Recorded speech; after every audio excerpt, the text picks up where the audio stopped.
पुत्र जी मेरा कृपया स्टेज पे बनाए। जो 12वीं कक्षा से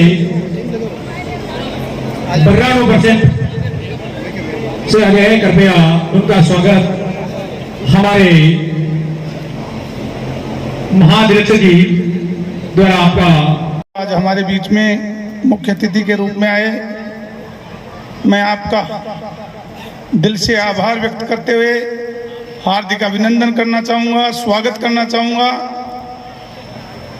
और बताना चाहूँगा बाड़मेर की इस धरती पर निवास कर रहे लगभग 10,000 मीना समाज के लोग आपके यहाँ पधारने से अपने आप को गौरवान्वित महसूस करते हैं।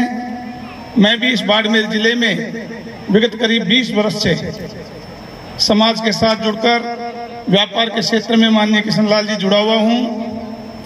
इस इलाके के तमाम समाज सेवी संगठनों के माध्यम से समय समय पर मीना समाज की जागरूकता के लिए ये लोग कार्य करते रहते हैं, जिसमें प्रमुख भूमिका आज सम्माननीय ओम जी मीना साहब और इनकी टीम के तमाम सदस्य भाई किशन जी, पृथ्वीपाल जी सीबीओ साहब, रामकिशोर जी मीना एसबीआई के जो मैनेजर हैं, बाबूलाल जी मीना साहब, कमलेश जी, डॉक्टर रमेश जी, भाई भोलाराम जी, गंगाराम जी मीना, यहाँ के एएसआई भाई राकेश जी मीना, ये तमाम जो लोग हैं।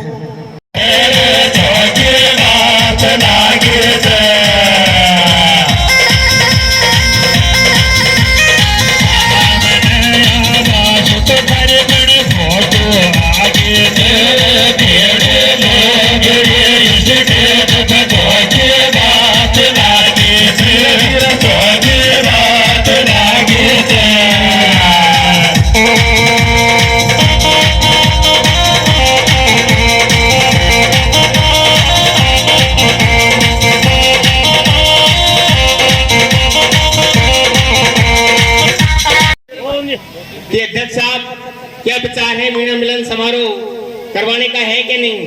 तो उन्होंने कहा कि सर मेरा तो है लेकिन अकेला कभी कुछ भी नहीं कर सकता।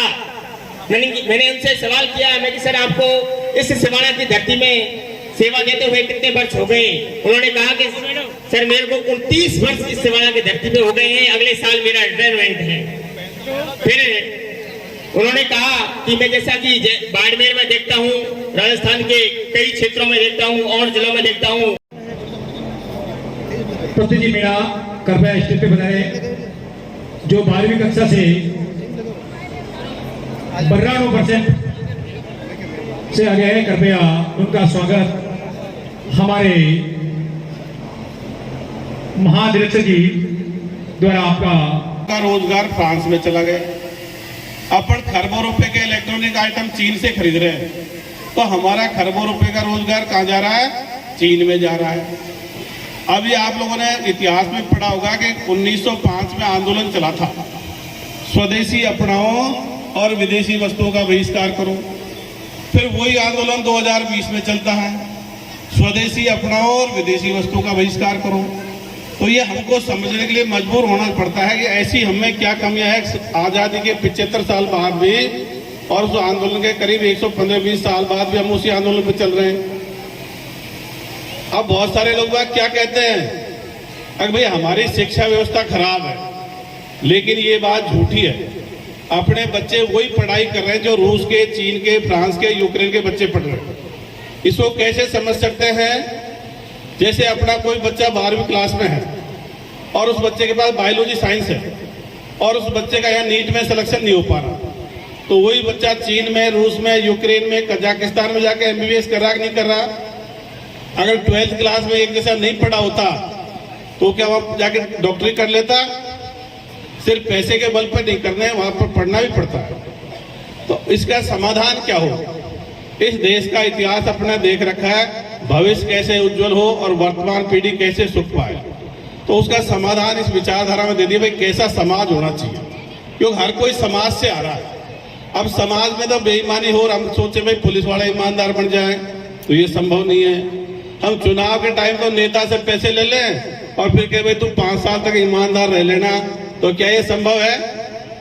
नहीं है। तो इसलिए समाज से हर कोई जा रहा है, पत्रकार हो, चाहे टीचर्स हो, चाहे बैंक मैनेजर हो, हर कोई समाज से जा रहा है। इंजीनियर हो। तो समाज कैसा हो? अंधविश्वास मुक्त, वैज्ञानिक दृष्टिकोण युक्त, परंपरागत धर्म विहीन, जाति विहीन, नस्ल भेद मुक्त, साहसी, शिक्षित, स्वस्थ और उच्च नैतिक मूल्य वाले मानवतावादी विश्व समाज का निर्माण करना अपना प्रमुख लक्ष्य होना चाहिए। जब ऐसा समाज होगा तो उसका सब जगह फायदा मिलेगा। पहला बिंदु है इसमें अंधविश्वास मुक्त, समाज अंधविश्वास से मुक्त हो। अब अंधविश्वास क्या बातें हैं? तो ये विचारधारा पूरी गहराई में गई है। ये कहते हुए जितने भी काल्पनिक बातें हैं, ईश्वर, अल्लाह, गॉड, वाहिगुरु, देवी देवता, भूत प्रेत, जिन्न, कच्चे कलवे, डाकण, स्वर्ग नरक, आत्मा परमात्मा, शुभ